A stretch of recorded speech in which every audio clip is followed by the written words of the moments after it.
situado y la reflexión situada viene de ahí. Nuestra mirada, desde luego, no es neutral. La condiciona el diálogo y el debate con personas, con instituciones que hemos encontrado, sobre todo en este tema, en esta cuestión clave de los incendios en Asturias y en general en todo el Estado español, pero aquí específicamente, pero luego aclarará más por qué, que hemos encontrado personas, instituciones que hemos encontrado y que hemos buscado para establecer ese diálogo y esos debates. Por nuestra propia historia vital, también está condicionada nuestra mirada, por nuestra identidad como mujeres asturianas en este contexto, por nuestra propia formación individual y colectiva y por nuestra vinculación de diversas maneras con lo rural y desde distintos lugares, porque cada una de nosotras está, además para tres que somos, en distintos lugares de Asturias, con lo cual a veces el juntarnos y poder establecer diálogos y debates pues no es nada fácil. La cuestión de los incendios creo que atraviesa nuestro trabajo y de alguna manera nos posiciona en un lugar muy concreto, en un debate que en muchos contextos es tenso, es problemático, es difícil y en el que nuestra perspectiva es buscar ese diálogo de conocimientos, de saberes, de entendimiento desde posturas que a veces son extremas o que por lo menos lo parecen. Perdón, vamos a establecer un dúo dinámico aquí para animar también más las intervenciones. Así, ahí vamos, compañera. Pues muchas gracias, Eva, por la presentación y gracias de nuevo a todas las personas que habéis hecho posible este espacio. Como ya no sé si ha quedado claro, no venimos exactamente de la academia, así que yo voy a pedir perdón por todas las transgresiones al rigor académico que vamos a empezar a perpetrar de un momento a otro en cuanto nos oigáis. No es con mala intención, pero aquí con permiso de la Sociedad Española de Filosofía, pues vamos al turrón. Bueno, y voy a contaros mínimamente los trabajos que hemos realizado, un poco los que nos parecen más relevantes en función a la charla de hoy, ¿no? Uno de ellos que fue colaborando con el Centro de Desarrollo Rural del Prial, Manifiesto, que es un centro de desarrollo rural en la zona centro-oriente de Asturias. Para quienes no seáis de Asturias, estamos en el extremo oriente, vale, pues esto está un poquito más hacia el centro. Durante los años 2017, 18 y 19, y otro es un trabajo etnográfico que hicimos, bueno, precisamente en esta zona, ¿no? Bueno, con el Prial que estuvimos haciendo, pues tratamos de abordar esta cuestión de los incendios forestales pues a través de distintas dinámicas bueno, pues participativas, sobre todo realizando grupos de discusión con personas que estaban vinculadas de manera distinta con el territorio y con la situación de los incendios en particular, ¿no? Sentamos a hablar bueno, pues a guardas forestales, a colectivos ecologistas, a juntas vecinales, a ganaderos y ganaderas individuales o como parte de organizaciones. Y bueno, pues este proceso que parecería como muy natural y muy lógico, pues parece que fue bastante único y que de hecho no se ha dado porque estamos ante uno de los dos conflictos más polarizados, uno de los dos conflictos socioambientales más polarizados que tenemos desde luego en Asturias y probablemente fuera de Asturias, que uno es el de los incendios forestales y otro es el del lobo. Son dos temas sobre los que apenas se puede hablar sin caer en una confrontación enorme y una polarización que, por cierto, ha sido muy fomentada también por los mensajes desde determinados medios de comunicación, ¿no? A nosotras nos parecía importante afrontar este tema desde otro punto y hay que decir que fue bastante formativo el trabajo que hicimos. Bueno, voy a volver a mencionar a Irene porque es la tercera baragaña que falta aquí. Fue bastante formativo también para nosotras, pero sobre todo sí que fue una manera de ver que esto era posible, ¿no?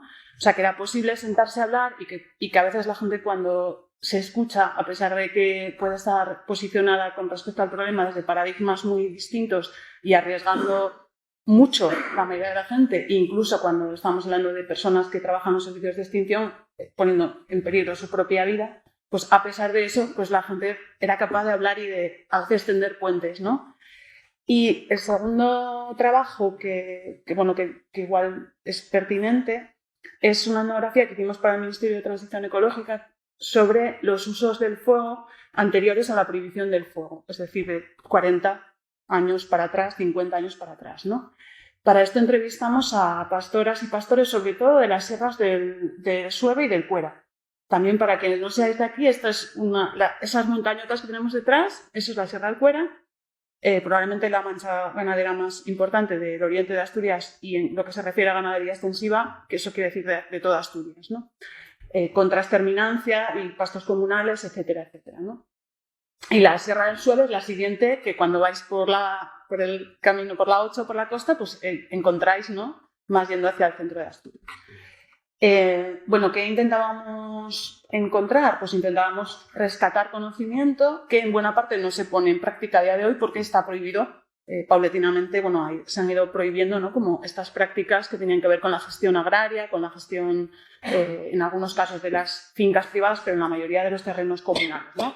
Intentábamos rescatar conocimientos en relación al uso de la ceniza, a los momentos en que se quema, los aires, las pendientes, etcétera, etcétera. No me voy a extender más.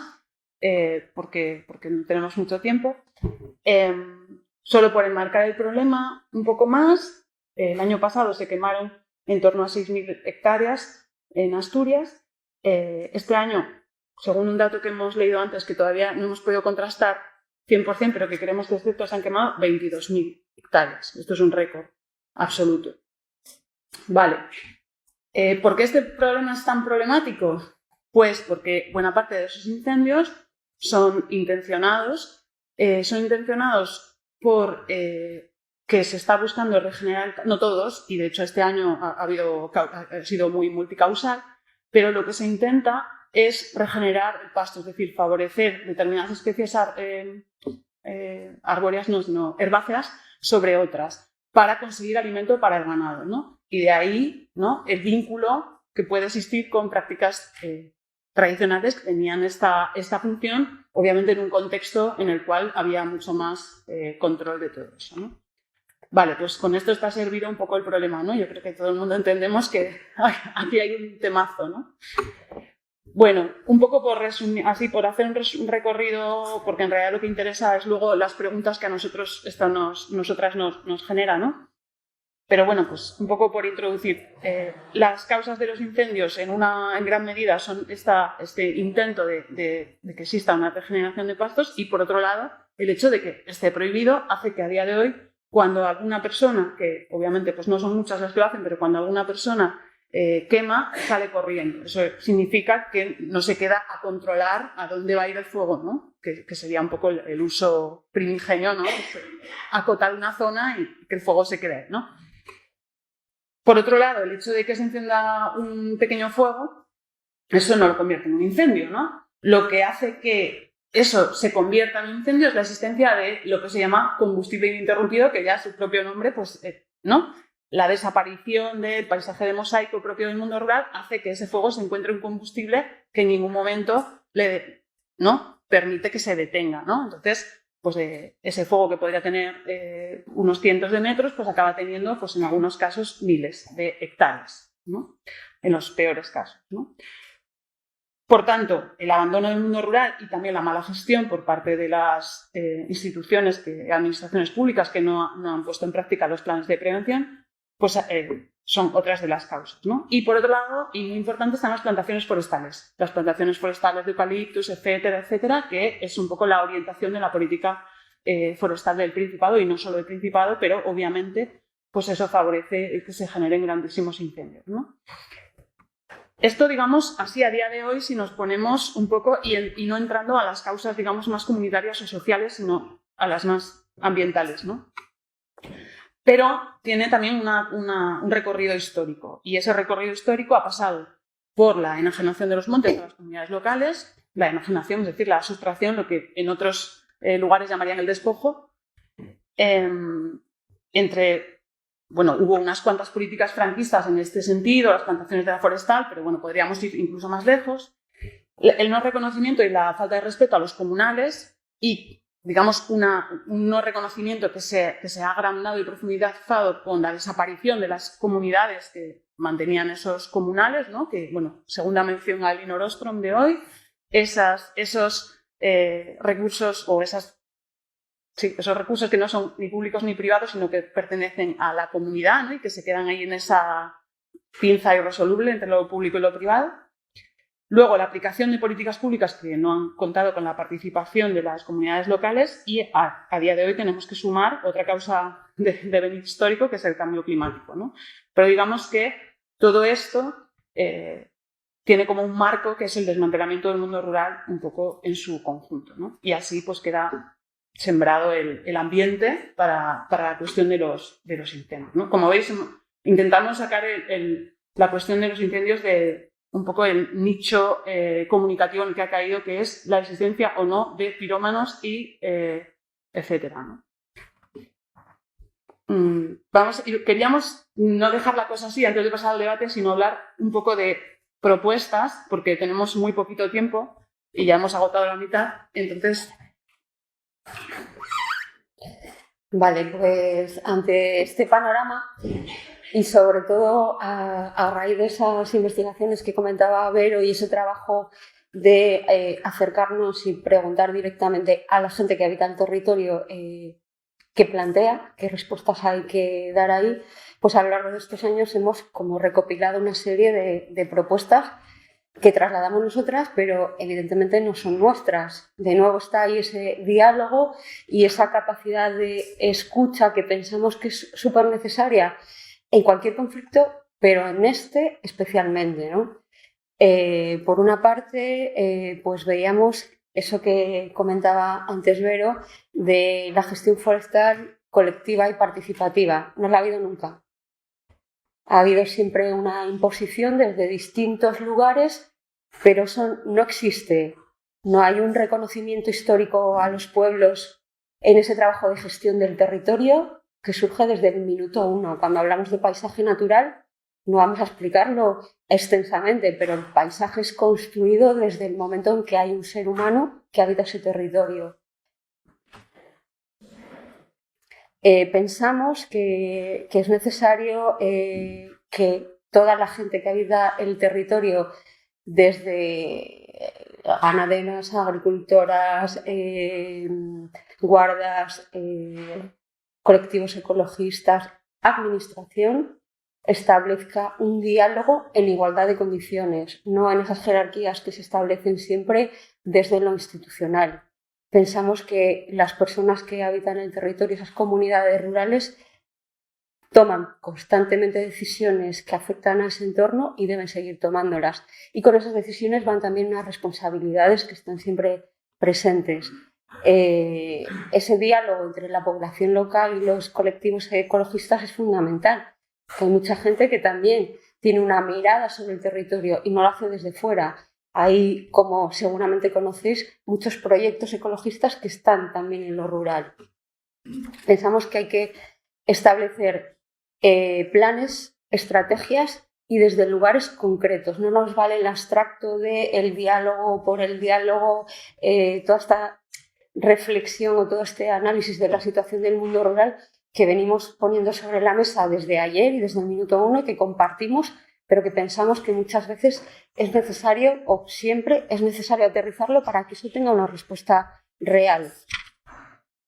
La sensibilización en las dos direcciones relacionada con la práctica de la escucha que venimos hablando, como decía Vero, tanto la cuestión de los lobos, el oso, en algunos territorios también de Asturias, y los incendios, es un debate que se polariza muchas veces, no tanto desde las protagonistas como desde los medios de comunicación o desde distintos lugares interesados en que no se establezca ese diálogo, sino que el morbo de la noticia en sí, de quién prende, quién es responsable, a quién vamos a castigar, es fundamental en toda esa transmisión de la información. Nosotros entendemos que hay que romper con eso.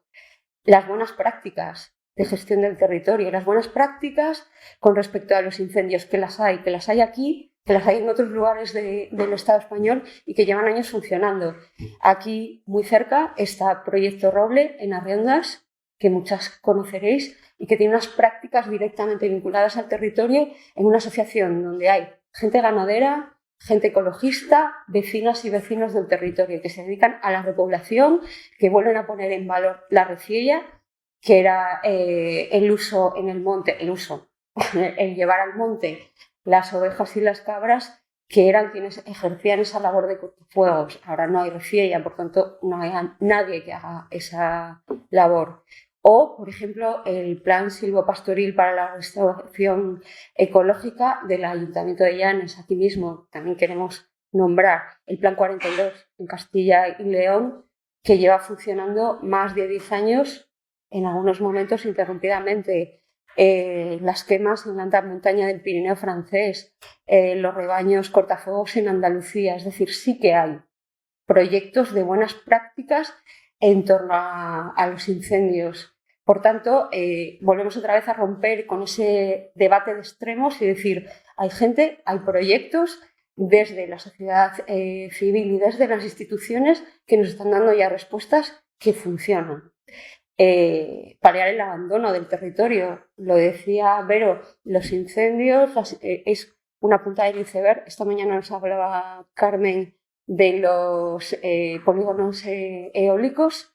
Todas esas nocividades sobre el territorio llevan detrás un debate mucho más complejo, que es la situación del mundo rural en Asturias y prácticamente en todo el territorio del Estado español. Esto es lo que salta, lo que aparece en los medios de comunicación, contra lo que hay que luchar, pero es una muestra más de que estos 40, 50, 60 años de determinadas políticas nos llevan a la situación a la que estamos hoy. El aprovechamiento de los montes, la actividad económica sostenible, los recursos al servicio de la extinción también son fundamentales.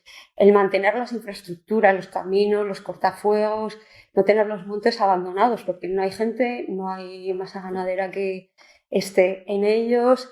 Hay observar el monte desde fuera, hay esa indefinición de quién es el monte. De nuevo hablamos de la propiedad de los comunales, que hay un mato bueno ahí, ya lo sabemos.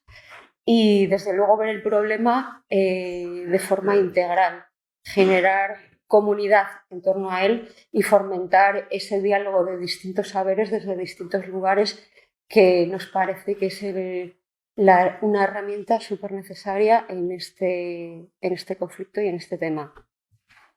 Vale. Pues ya en muy breve tiempo que nos queda, situar algunos elementos que nos parecen interesantes para el debate. Nosotras, bueno, como creo que ha quedado suficientemente claro, tomamos el marco teórico de la agroecología para hacer nuestros análisis, ¿no?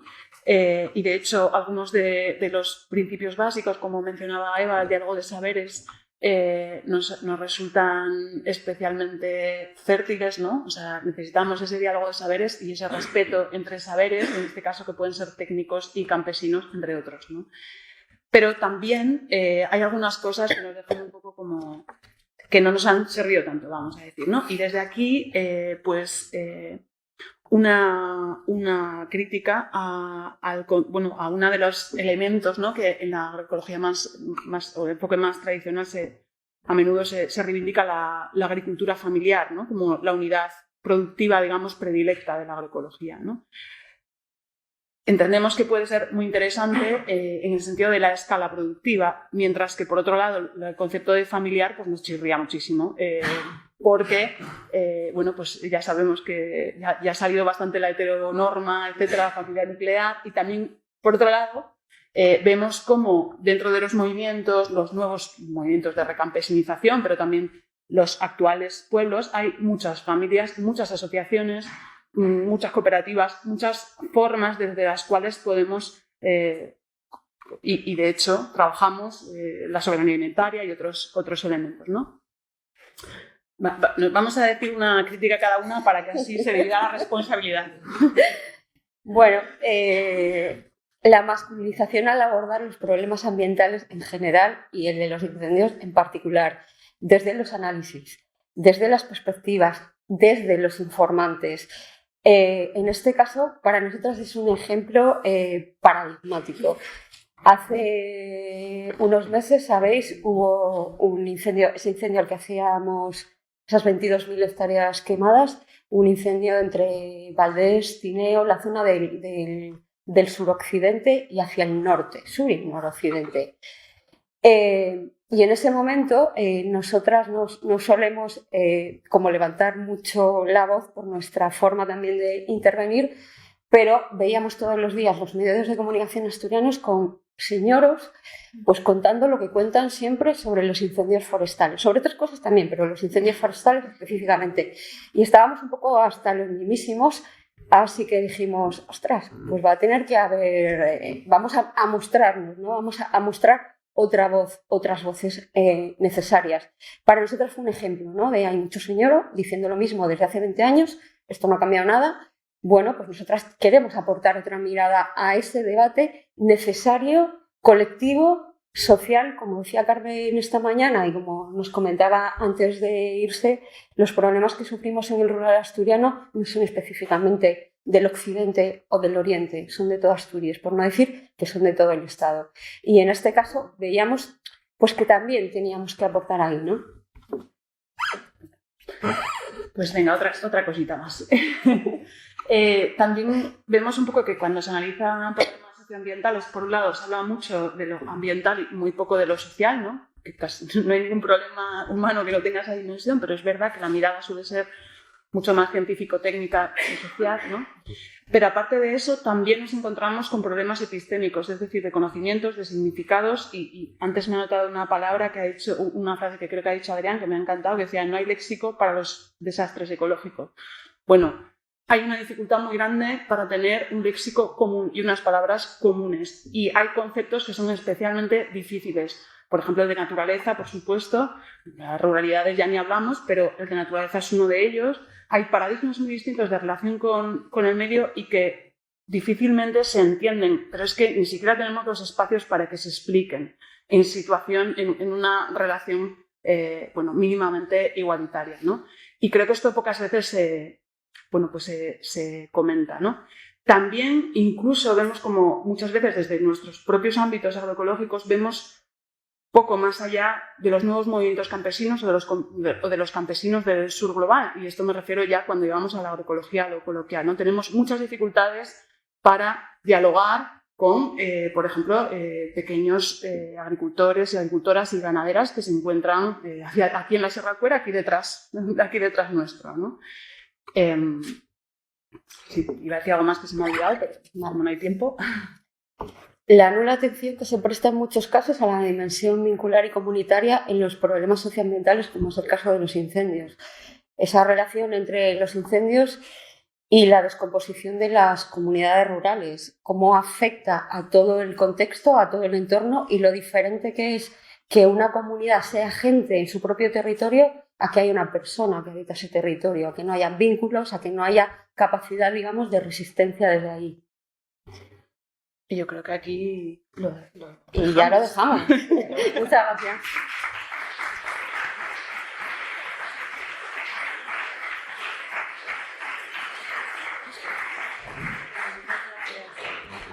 A Eva y a Verónica por esta intervención, que también es algo que nos afecta a todos.